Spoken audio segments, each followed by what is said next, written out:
Welcome back to the 1111 show. We are very excited to be here today for a lot of reasons, but specifically, we have a really awesome guest, Spinotron, who is an absolute legend in the hobby. Obviously, the hobby being collecting physical and digital trading cards. And we'll get to pick his brain and hear more about what he's been doing on Panini blockchain and across the world. And then obviously we have the second leg of the Champions League quarterfinals, some incredible matches, and some pretty interesting action in Poly Market to discuss. So yeah, with that out of the way, Hunter, how are you? Good. We're back. I'm actually excited. We got big matches today, and then obviously we have the legend of trading cards with us. And there's a big drop, which is relevant to what we're talking about with football and everything. So yeah, I'm excited for today's show. Yeah, me too. And without further ado, our special guest of honor, Spinotron, thank you for joining us, my friend. Thank you for having me. It's I've said many times, both to you privately and as well as on tweets from my account. It's been quite a pleasure and a privilege to read and starting to understand a little bit about how you approach collecting trading cards, because it's a bit of like a combination of an art and a science, and it really reminds me of the handful of conversations that I've been lucky to have with folks like Alan Howard, and people of that caliber, Mickey Malka, when they talk about collecting art. They share that same level of knowledge, depth, passion, but specifically like thematic around their collecting. So I'm excited to bring you on to it's your first guest actually at the 1111 show. So it's quite an honor for us, but also just to talk about your journey, Panini blockchain, and obviously this big drop coming up tomorrow.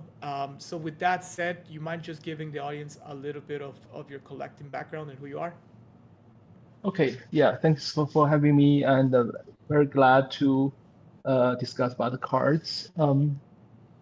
I think the MIBIT's football is very similar to cards, right? So we have very good common ground. So I basically, similar to people of my age, I grew up in late 90s, was attracted to Michael Jordan and Kobe Bryant. And the late 90s also is the golden age of sports card, right? We have a skybox with nice designs, and also Upper Deck introducing game use memorabilia autograph card. So I opened some packs back then and have a long hiatus, like during my college days. And I went to the US for PhD and some work. I went back to the hobby in 2009 and started collecting ever since. I think regarding the blockchain on Panini, it's actually entered the hobby the same time as the Panini America entered the US market, 2009. So I kind of grew up with them. I witnessed how they put their kind of reputation on the map, and with various releases. I collected heavy on the Prism first year when they first came out. And when the blockchain notion first arose, I didn't fully grasp the notion, but I kind of always been winning. I try to win the one-of-one release through the Dutch auctions, and it gives you a physical card as well as the blockchain cards. And then that kind of started in January 2020. And then I learned about the community, and there's a secondary marketplace, and there are packs. So that's when maybe late 2021, I become more involved in the blockchain. I'm still very much involved in the physical cards, but I'm kind of right now living in Berlin, but with the US address and the vaults and people who can help me pick up or delivering some very high-end card also. So I'm kind of like collecting in a digital way, you could say. So the blockchain collecting without actual physical paper is to me, it's quite similar in experience, but yeah, there are some fundamental advantages also. So yeah, I think I have a good vantage point of being both categories, right? And I try to share, try to onboard some physical people to blockchain for its frictional, less, and immediate ownership and others nice attributes, but also try to import some of my physical knowledge, like how to understand cards, how to understand the genesis of the various brands to the digital world. Yeah, so it's quite fun for me. Yeah, I mean, it's been amazing to read your threads and then just hear your thoughts.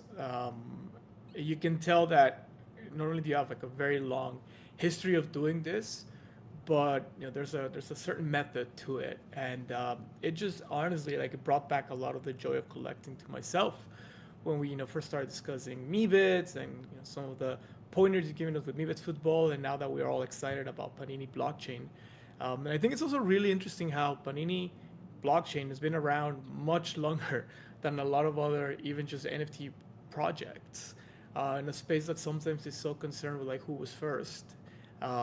It's obviously there. And actually, there was an exchange with a really good friend of mine this weekend as to like I think it was Mahomes, whether his first digital collectibles were on ETH or somewhere else. And I think that's super interesting. But so you're not officially with Panini, but you're almost like a community spokesman.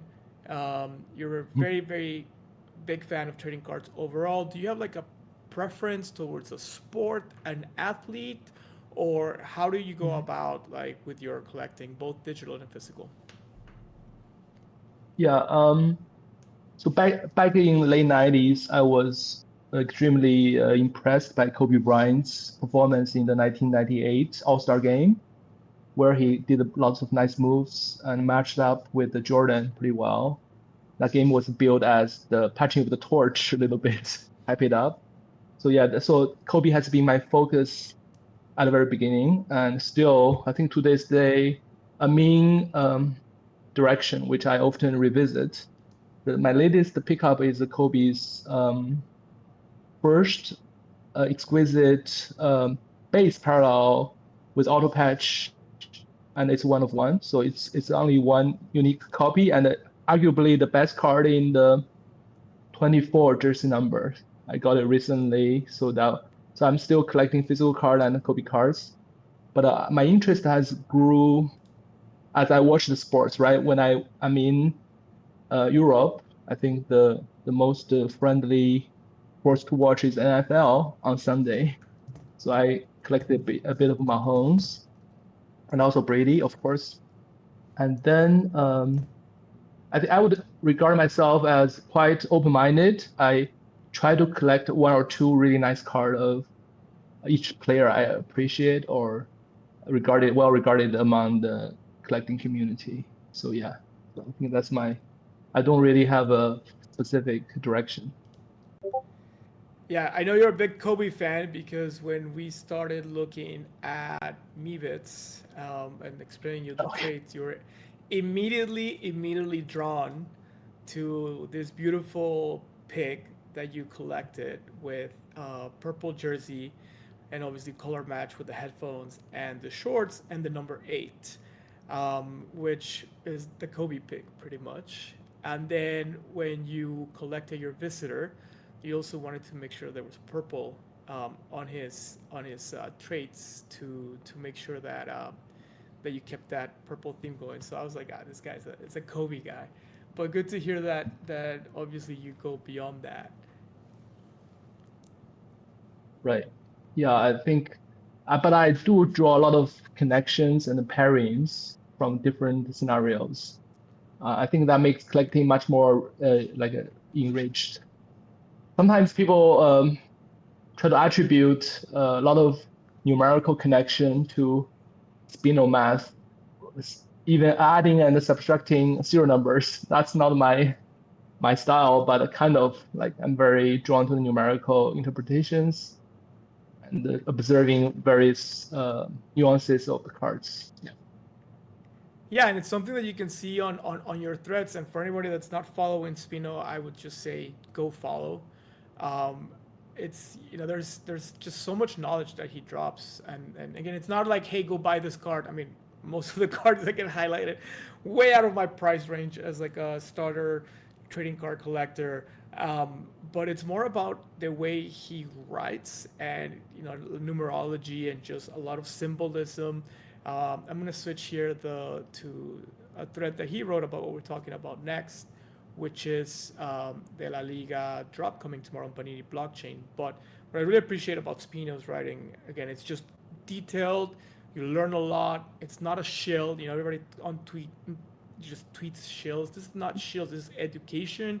It really reminds you of like pre-bubble run in NFTs when people were trying to help each other understand different artists, different backgrounds. I remember the first time somebody explained Xcopy to me, and took the time to really walk through the why his work, his body of work was meaningful, his beginnings, and documenting all that. And so for me, that's something that Spino does quite well with his tweets. I mean, I love the tweet that you wrote about when you collected the pig and all the different connections to the numbers and the colors, and even like making reference to your existing card collection, which is really really cool.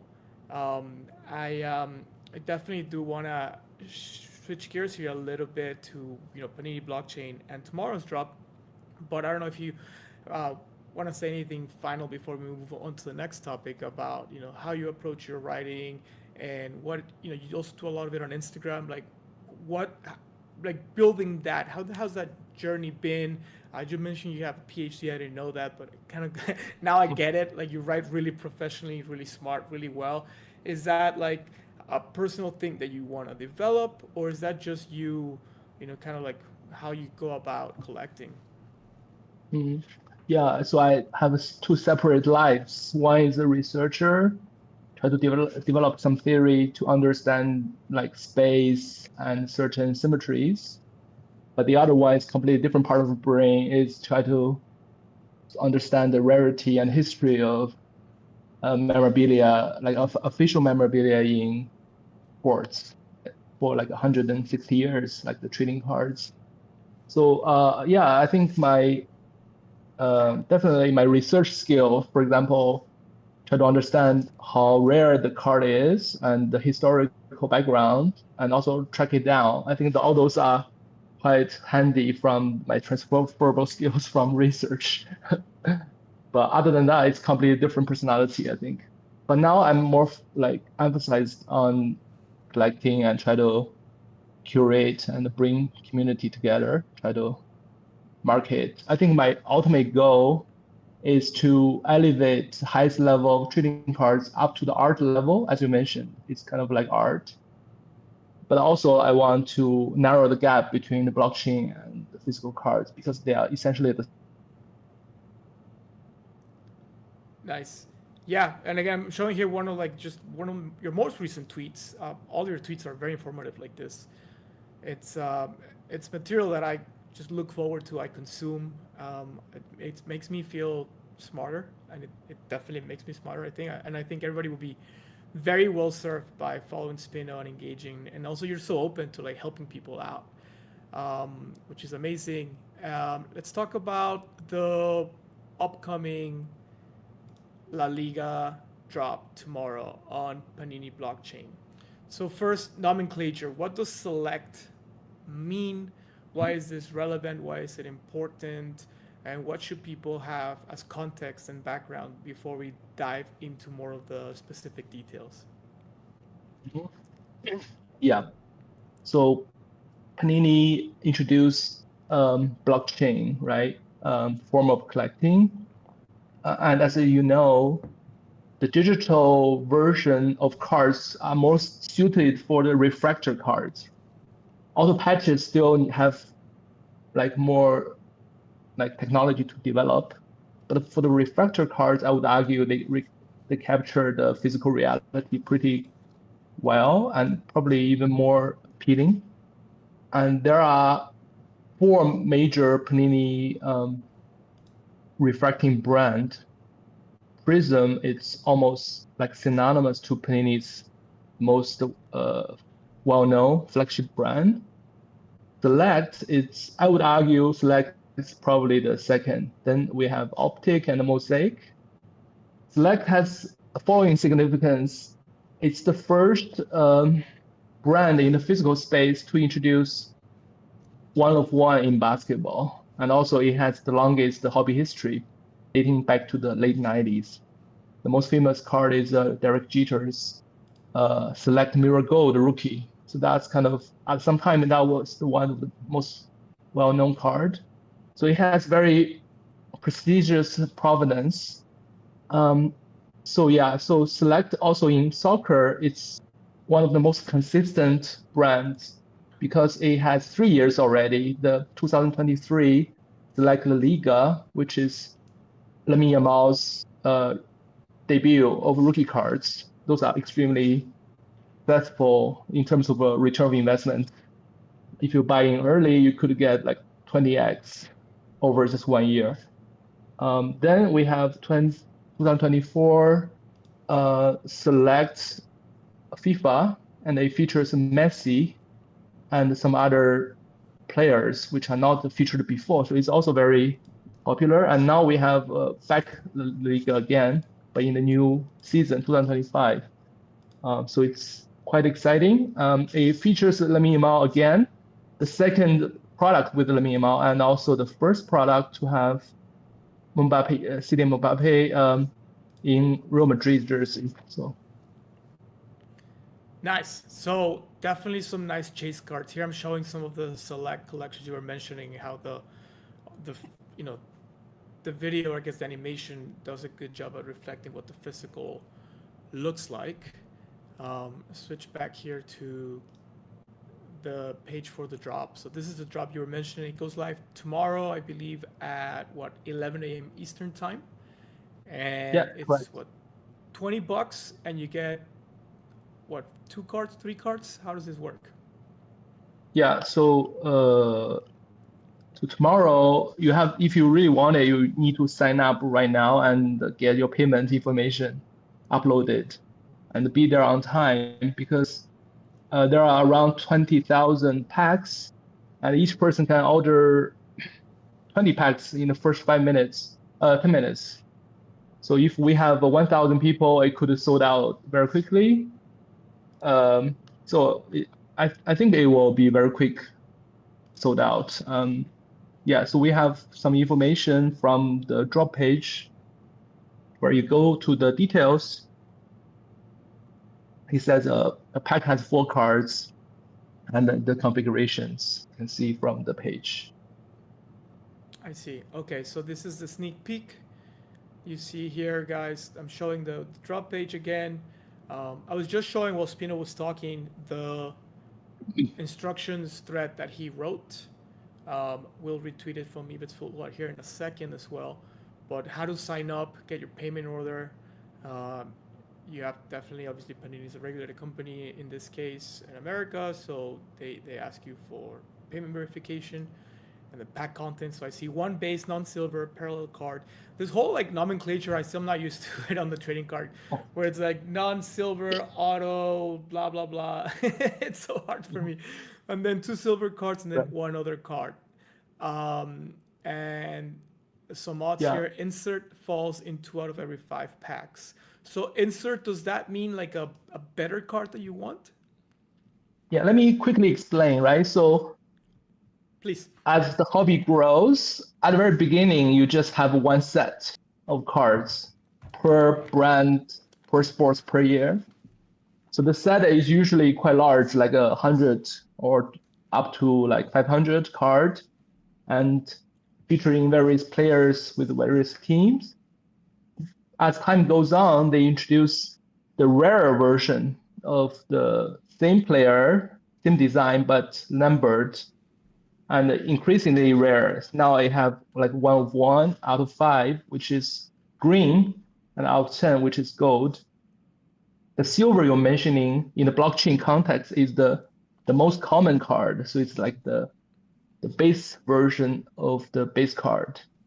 Insert is, as you, I think insert was introduced in the beginning of the 1990s to add more variety to the product, right? They usually featuring nice designs and a smaller card set. It's usually like 20 players or 25, and it's a little hard to explain, but the base parallel is more favored, but some insert like Kaboom, Downtown, like in this case, stained glass are quite popular.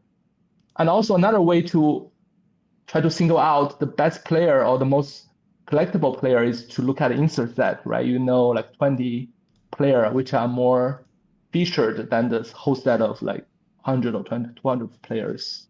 Yeah, so you focus on base set, but also can look at insert set and try to collect some well-known set. I think another way to get understanding is you go to the, right now, as I explained in the tweet, you can actually already look at the entire checklist. Yes, right? I have it here on screen. Yeah, you're following some steps. So basically, let me quickly explain. Yeah, maybe it doesn't make sense because it's like step-by-step process. People can have that tweet and sign up and try to go through that. And eventually you reach a folder and you click on the folder, you will see the entire product, right? And you can basically, for example, you can select Lemmy Mao and go to his card and you can see how many people already put alarm next to it. That also is an indicative of its demand. Like the alarm means once the card is listed, the person who has alarm on will get a notification. And if the price is okay, they buy it right now.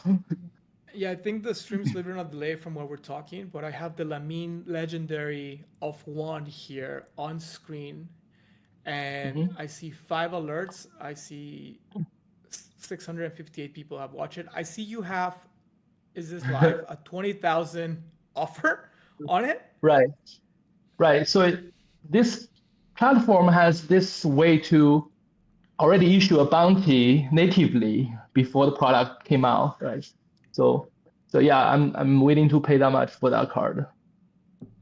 So somebody rips There's a this, can turn it feature around and sell to you for 20K. Yeah, if you put a card, you immediately can get that paid right away. Or you can explore more because potentially there could be like more higher offers and more You're demand. definitely the highest on this one. I saw, so I'm going back to the card set. I saw there's a lot of them already have really good offers. So the base Terrace Black 101 Lamine has, this one does, offer, sorry, I was clicking. You also have an offer on it, 10K on this one. Right. I think on the Mbappe cards, my offer has been like outbid by other people. But for Lamine, right now, it's still leading. Yeah. I mean, checking here, Mbappe, yes. So the Mbappe base fuel level black of 1, you have a $5,000 bid on it, and KD Maiden, I'm assuming you know them because you know everybody in Panini, has the 5250 offer on it. So bidding you there by 5%. That's amazing that these cards already have bounties on them. I mean, there's plenty of them with bounties. Right. Wow. I think I would suggest people who put a big card just to be patient and at least to leave the card with a higher price, or maybe sometimes a little higher than the market. Just try to give people a chance. If the card has 5 watchers, then there are 5 people who are really interested in it. Do not just take the bounty, although it's probably against my interest. I was going to say, Right. You're shooting yourself in the foot here. You got to tell people to just accept the bounty as fast as you can. Just take the bounty. Right. Yeah, actually, I'm in a very kind of strange position, right? I'm a kind of curator and try to bring more people into this wonderful ecosystem because I really believe in it and it has a lot of advantages. But on the other hand, also, the more people I brought in, before I accumulate nice cards, it's like introduce myself to a lot of competitions. There are some guys I brought in, a year ago who already spent close to 4 million on the platform. So he's a fierce competitor. I expect he will chase the Lamine Yamal hard also in this drop. That's insane. Spino, somebody in That's the chat insane. is asking, and you may not know this off the top of your head. We may be able to find it, but they're asking, what is the most expensive football soccer card that has been sold to date on Panini Blockchain? Oh yeah. So I actually sold the card. It's Mbappe's World Cup Prism 1 of 1. I sold it for 50,000 USD, like maybe a year and a half ago. I think that card right now is probably 6 figures because the platform has grown 2 or 3x since, or maybe even 4 to 5x, depending on cards. I just pulled them up on screen, the highest sales. And Panini Blockchain has this really cool data analytics function where you can search all those things. So I see here your sale of $50,009 for some reason of the card Yeah. you were mentioning. And then the next highest was the same buyer now became a seller, ADL cards, sold in Epic Cristiano Ronaldo 6 out of 10 base Prisms Gold. Did I read that right? For 40 Yeah. grand. And then you bought a Messi base gold vinyl of 1 for 40K a year ago. Yeah, that's And, Messi's so it's a debut. bunch of different people here. So it's definitely a lot of buyers and sellers, not just the same one dude. Yeah, Pretty quite cool. diversified. Yeah, there are, especially for soccer, I think there is a very passionate type of community who are They very, love football. yeah, and also they are not, like, football drops are not very frequent. So when they happens, they are very excited, and they have a good knowledge. So certain players, maybe not well known, not a household name, but could be very have a strong upside because we have one of the top league, La Liga, right? And but Yeah. we also have those players featured in national teams at the World Cup, and one of them could be just one goal away from being a widely known names, right? So there's a lot of potential there. For sure. And then for everybody that's joining us later, we saw the view count go up. Go follow Spinotron. And if you're interested in participating, I mean, I hope you're not interested in participating tomorrow because I want to buy some packs. And the forecast is that they're going to sell out very, very quickly. And I will be on a plane, so my internet's going to be very, very, very slow. But he has an incredible write-up here that he's retweeted from his account. He's responding to our good friend Diego, how to sign up, step by step, how to find the drop so you can be ready for tomorrow, and then some of the stuff we've discussed as far as like the levels, the variations, parallels, rarities, and so on. And if you pull the Lamine 101, his advice is not to sell it to him for 20K, but hold on to it. But I would be very tempted. Cool, man. This has been awesome. Anything else that you wanna leave the audience here with when it comes to Panini Blockchain and tomorrow's drop or anything around that? Yeah. If you're really interested in cards and NFTs, I think you just follow my X and Instagram, but also join the Panini Discord. The easiest way to go in there is there's a Panini tracker on X, and on each of the reply of the tracker, there's a link to the Discord. And also, I just want to have one last bit of practical information, right? Tomorrow, I think you need to get ready, like sign up, get a KYC, and payment information loaded. Preferably, you want to put in $200 in your account, upload with various payment methods, because that will save you one step. And when the clock strikes the release time, please go through the flow, even if at the last step it says error or high volume error or something, you just keep trying until you get it. And that the key is to keep trying. And hopefully you can get some packs and open, or to try to hit something, or flip the pack, or keep the pack long term for appreciation and so on. I will try to guide you through. And there's one extra thing is in digital format, there are utilities where, like usually in physical, there are a lot of filler cards which are worthless, right? People just throw them away. In this context, if you complete sets or have those cards saved like aside, there are events like challenges or crafts which will make those cards more valuable and have some extra functions. Yeah, I can tell a little bit more in my future maybe social media post to help the new people a little bit. Yeah, I'm looking forward to your next Spaces. You did a really cool Spaces a while back. And yeah, looking forward to more of those. And again, guys, girls, everybody, do follow Spino. He's the best resource when it comes to collecting both trading cards and obviously on Panini Blockchain. A lot of like sales summaries, a lot of like different pointers, guides, links. It's hey, here's the blockchain. It's Panini at Panini Tracker. Is throw a follow here from the Mibits account.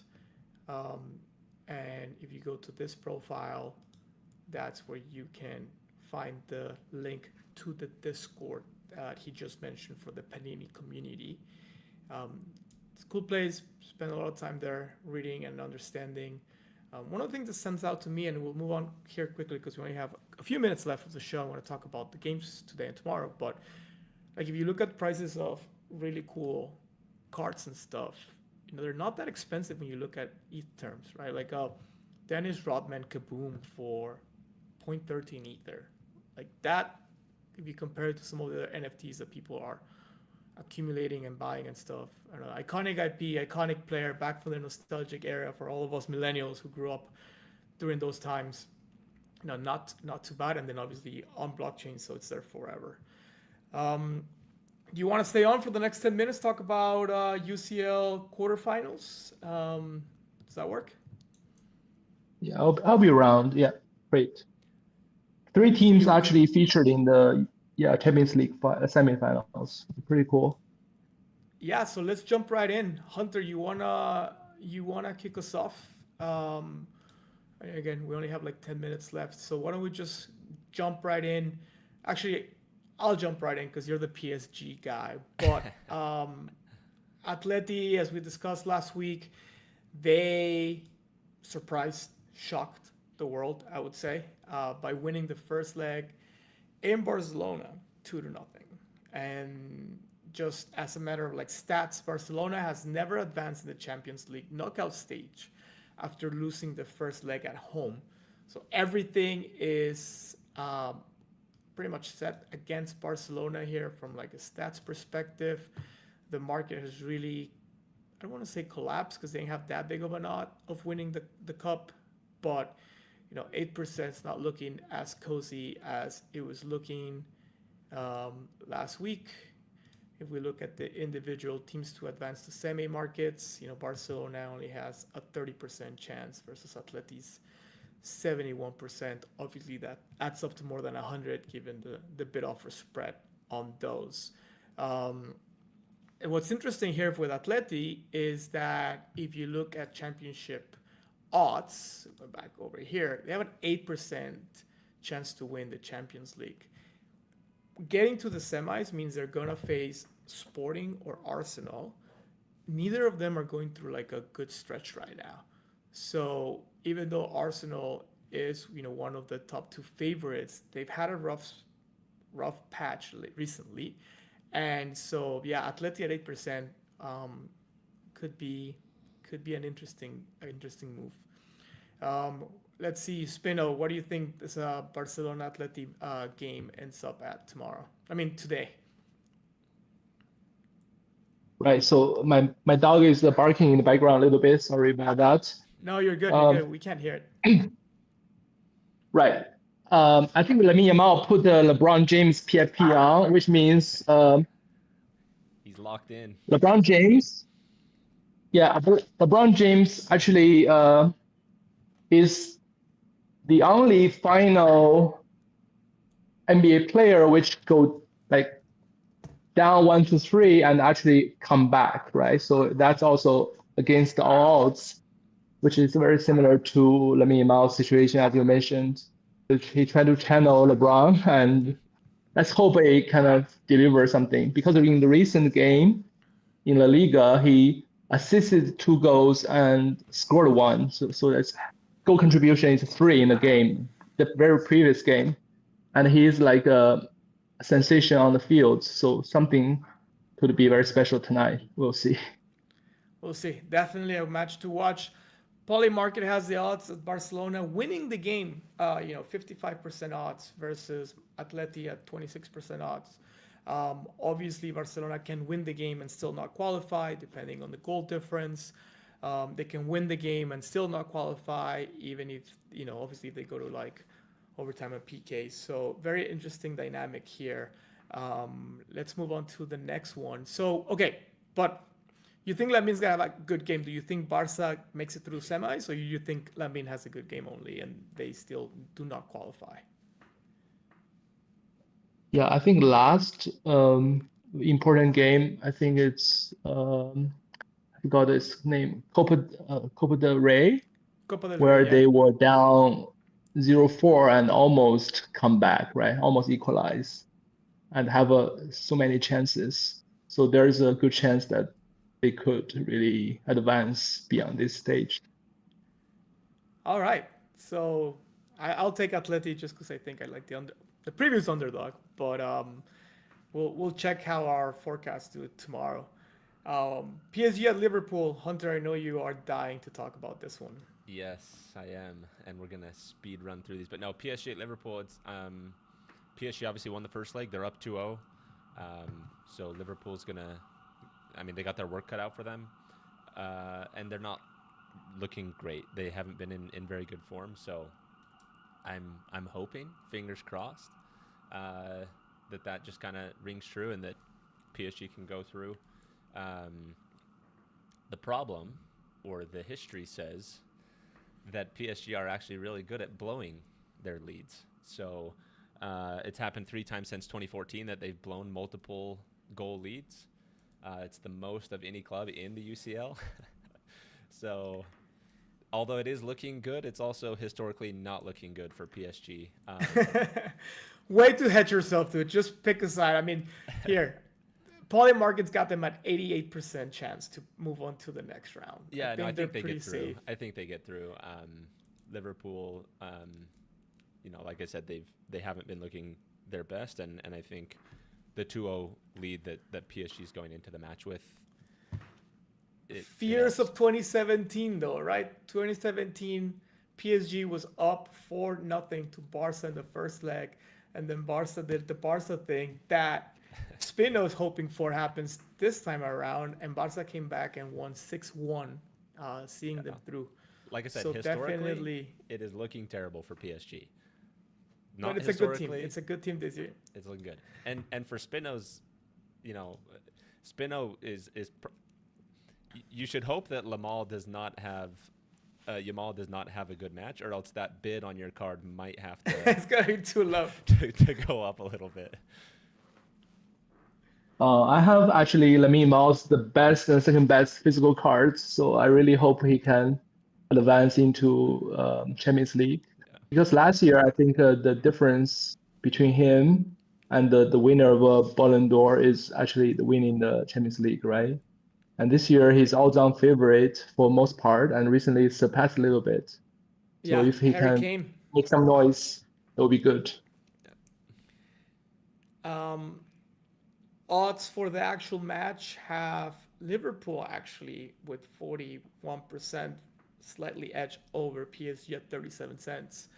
But as we saw, 88% odds for PSG to move through. I'm guessing you're going for PSG on this one, Spino? Yes, for sure.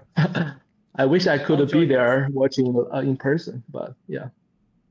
I'll join you on this one. All right, the next one, I think it's probably the one that people are looking less forward to. Arsenal and Sporting. Arsenal went into Portugal and they beat Sporting 1-0. It was a very close match, though, and Arsenal is not going through a good form, as I just mentioned before, talking about Atleti potentially facing them in the semis. Arsenal's now 1 out of 4. So they've lost 3 of their last 4 games across the multiple tournaments that they're playing. And just kind of like parallel here, Arsenal's odds to win the Premier League went down from 85% to 60% on Polymarket through the weekend, which just again shows you how they are, the market is seeing, or people are seeing, that they're not going through their best form. They're still heavily favored to be um, moving on to the next round, 91%. Honestly, like this could be a cheeky move here. 10% for Sporting. They only need a goal and then some luck in the overtime and PKs. So not too bad. Let's look at the overall championship. Arsenal still second best odds with 27%. Yeah, again, I don't think people are looking, unless you're from Arsenal, but like people that are, into soccer recently, probably not the match that stands out the most, probably because Sporting is not as well known, but could be the surprise and the most interesting one. Spino, who do you think wins this game? Arsenal has 65% odds here to win the match versus Sporting's 14%. Is Sporting the Ronaldo's first team, professional team? The Portuguese side, yes, I think he started there. Yeah, I probably will root for that a little bit. Yeah. Okay, all right, so there we go, taking the underdog. You know what? Why not? I'll take the underdog as well. Hunter, who do you have? Yeah, I'm rooting for the underdog. I was rooting for it last round, and freaking Arsenal squeaks in a 91st minute goal and barely makes it out alive. But I love the underdog here. All right, and last but not least, Real at Bayern. As we just saw, Bayern Munich is now the favorite to win the Champions League on Polymarket. Over the weekend, they annihilated their rival of the German local league 5-0. And they have now set the record for most goals in a season with 105 with 5 games to go. So they already have the record for most goals scored, and yet they have 5 matches to go. On the other side, Real Madrid also going through a bit of a weak spot. They're entering this match without a win in their last 3 matches, and as Spino just alluded to, Mbappe is one of the best players in the world. He's got the best odds to win the UCL top scorer with 14 goals, but Harry Kane is only 3 goals behind. And yeah, so there's repercussions for the semis here and also for the top goal scorer. Obviously, the one team that goes forward, obviously their striker, either Mbappe or Harry Kane, will have a couple more matches, 3 more matches to score more goals and potentially win top scorer. The market is assigning Bayern a 85% odds of making it to the next round. Bayern won the first leg in Real 2-1. Real has got 17%, and then for the actual match, we're looking at Bayern with 63%. Again, they're going through an incredible stretch right now versus Real's 21%.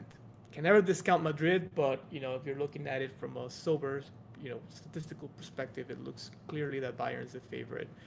Spino, your call on this game. Who do you think wins the match? Sorry, my dog is not very behaving right now. Just a second. You're good. I think for the sake of tomorrow's drop, and also Lamine Yamal's Ballon d'Or probability, I think Real Madrid. All right, so you have Real Madrid. Do you think they win but don't go through, or do they win and go all the way? Yeah, I hope they advance to the semi. Nice. And here's the Ballon d'Or winner. So again, this is a prize given to the best soccer player. And as we mentioned last week, Harry Kane overtook. He was the third place, and then after his performance last week, overtook Lamine and Mbappe, and is now the slight favorite at 29%. All right. Well, with that, it was an insane show. Thank you so much, Spino, for being here. We have some incredible Meebits news, so we're gonna close the show here so we can go focus on that. Please, follow Spino, follow Bojangle Guy, follow our YouTube. I mean, follow. Everybody gets a follow, hopefully, like Oprah here. But stay tuned. We'll have another 11/11 show after the quarterfinals are done. So Thursday morning, be on the lookout for that. And then Meebits football is coming. We have a lot of things coming up for you all. Spino, thank you so much for stopping by, man. Thank you so much for having me. Hopefully, we'll do more X Spaces in the future. Awesome. Looking forward to those. And then good luck, everybody, on the Panini blockchain La Liga drop tomorrow. Thanks. See you, everybody.